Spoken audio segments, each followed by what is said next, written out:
partir preguntando algo, porque para mí este nombre fue algo que encontré mientras preparaba la presentación. A mano alzada, quiero pedirles por favor que levanten la mano. ¿Cuántos de ustedes habían escuchado hablar de este síndrome? ¿A alguien le suena? ¿Lo había visto? ¿Nadie? ¿Doctor Guerra? ¿Nadie más? ¿Lo único es el doctor Guerra? ¿Doctor Coria también? Ya, el doctor Mura. Miren, a mí lo que me ocurrió, y por eso hice esta presentación, es que varias veces estaba operando y me llamaban del pabellón del lado, 4 oportunidades, y en una oportunidad me pasó a mí, en que estaba el ojo completamente aplastado, no sabían qué estaba pasando, estaba duro como palo, no sabían si habían coroidio. Entonces que por favor si podía dar una manito con el vitrector o con lo que fuera, o mirando si habían coroidio, para poder resolver el problema. Así que, buscando en la literatura, y lo que nosotros sospechábamos en el fondo, que esto era un misdirection intraoperatorio. Y ahí es donde a mí me surgen todas las dudas, porque uno empieza, bueno, ¿el misdirection es real? ¿Es un misdirection en el contexto de un glaucoma maligno que tenía el paciente y nosotros la verdad que nunca lo vimos? ¿O el paciente tiene un problema agudo que no hay que resolver en el futuro? Y a raíz de eso surge esta presentación, en la cual una de las cosas que yo quiero dejar claro, y esto gracias al doctor Mauricio Aguirre, que me dio una manito con la parte de glaucoma, es que esto que ocurre en el agudo, en el intraoperatorio, no es un glaucoma maligno. Corresponde a una alteración específica intraoperatoria y es un misdirection verdadero. Entonces, el glaucoma maligno tiene varias teorías, esto lo voy a pasar muy rápido. Una de ellas es que efectivamente hay un flujo hacia atrás, ¿cierto?, que en pacientes con DBP empuja el vitrio hacia adelante. Esto lo dijo Schaffer. Chandler plantea que hay una mala relación entre la zónula y el tamaño del cristalino, lo que también en pacientes con DBP produce un empuje hacia adelante. Y Harry Kingley, ¿cierto?, dice que para que ocurra un misdirection tiene que haber una descompresión del ojo quirúrgica, en la cual hay una pequeña expansión coroidea, y en pacientes con DBP que no conducen bien el humor, ¿cierto?, el líquido a través del vitrio, el vitrio empieza de forma progresiva a empujar el diafragma iriocristaliniano hacia anterior. Por lo tanto, esto no cuadra con el misdirection intraoperatorio, porque es un fenómeno que generalmente ocurre en el postoperatorio, en diversos tipos de cirugía, los glaucomatólogos lo saben muy bien. Generalmente va produciendo miopización, es un fenómeno que ocurre lento, es un fenómeno que hay que ir a resolver farmacológicamente, quirúrgicamente, para tener una resolución completa. Por lo tanto, lo que está pasando aquí es algo distinto, y este artículo lo publicaron un grupo de estudio australiano, por ahí por el año 2014-2015, en la cual lo que ellos describen, ¿cierto?, es este acute, que es la clave, intraoperative rock hard eye syndrome, en la cual desde la cámara anterior se produce un flujo rápido de humor acuoso hacia el segmento posterior, en la cual no puede retroceder, no puede salir, ¿cierto? Se produce un fenómeno valvular y se produce una compresión aguda. A pesar de que comparte características importantes con el glaucoma maligno, ¿cierto?, es un fenómeno que ocurre en forma aguda y no permite terminar la cirugía de catarata.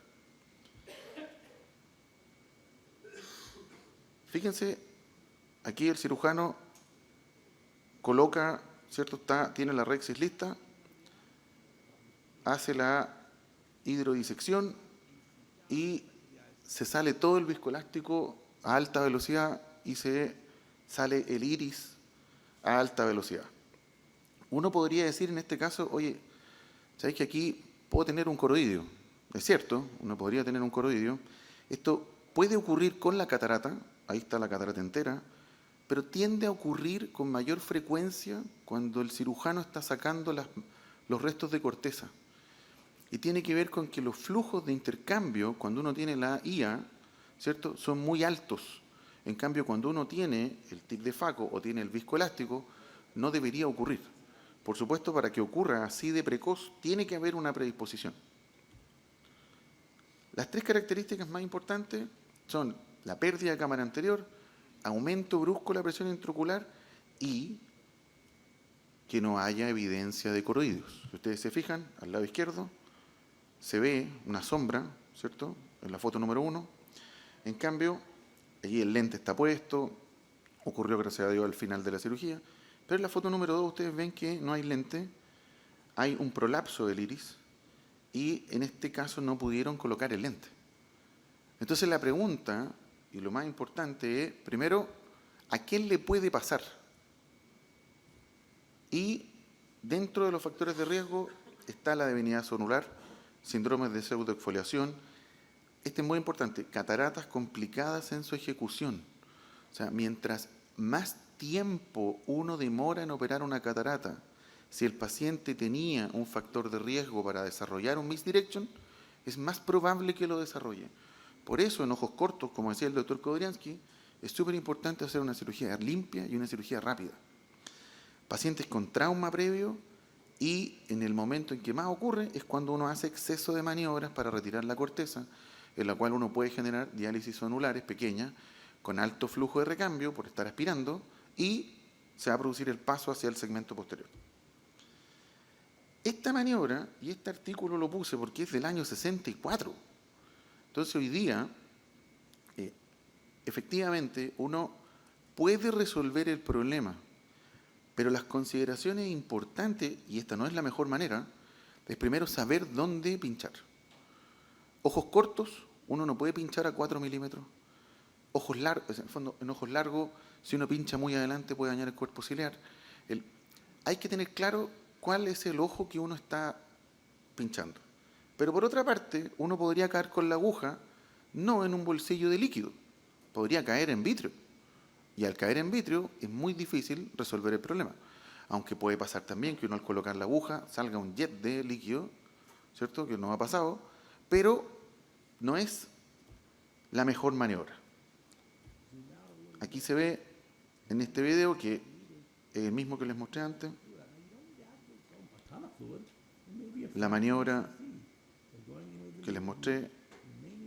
Ahí el cristalino está, por lo tanto, si uno se anterioriza mucho, lo puede tocar, eso puede generar un tremendo problema, ¿cierto? Y tendría que resolverlo el retinólogo inmediatamente. Por lo tanto, ¿cuál es el problema real? Cuando ocurre, el cirujano de polo anterior no tiene las competencias o no está preparado para poder resolver el problema. Muchas veces agranda el problema o se entrampa o genera una diálisis o no puede colocar el lente. Yo creo que la clave, más que lo que puse aquí, es primero tratar de pensar con la cabeza fría. El paciente puede tener un coroidio y seguir adelante con la cirugía no es lo correcto. Si uno logra ver, ¿cierto?, y uno dice, no, esto se ve bien, ocurrió exactamente en ese momento, nunca perdí el rojo, uno tiene que ir a tratar de resolver la compresión, la presión positiva que viene desde atrás. Y eso se puede hacer con manitol. O sea, uno podría parar, esperar, dejar al paciente media hora afuera, pegarse un Padre Nuestro y pasarlo un ratito más, pedirle ayuda a un cirujano más experto y en un par de segundos resolver el problema. Esa es una alternativa. Otra alternativa es remover el vitrio. Y para remover el vitrio con el equipo, el Centurión, que es el que está más ampliamente difundido, ¿cierto?, el vitrector anterior, que es 23G, con un trocar 23G reesterilizado, se puede utilizar para la misma vitrectomía que hacemos cuando tenemos RCP, ¿cierto?, se realice de manera central.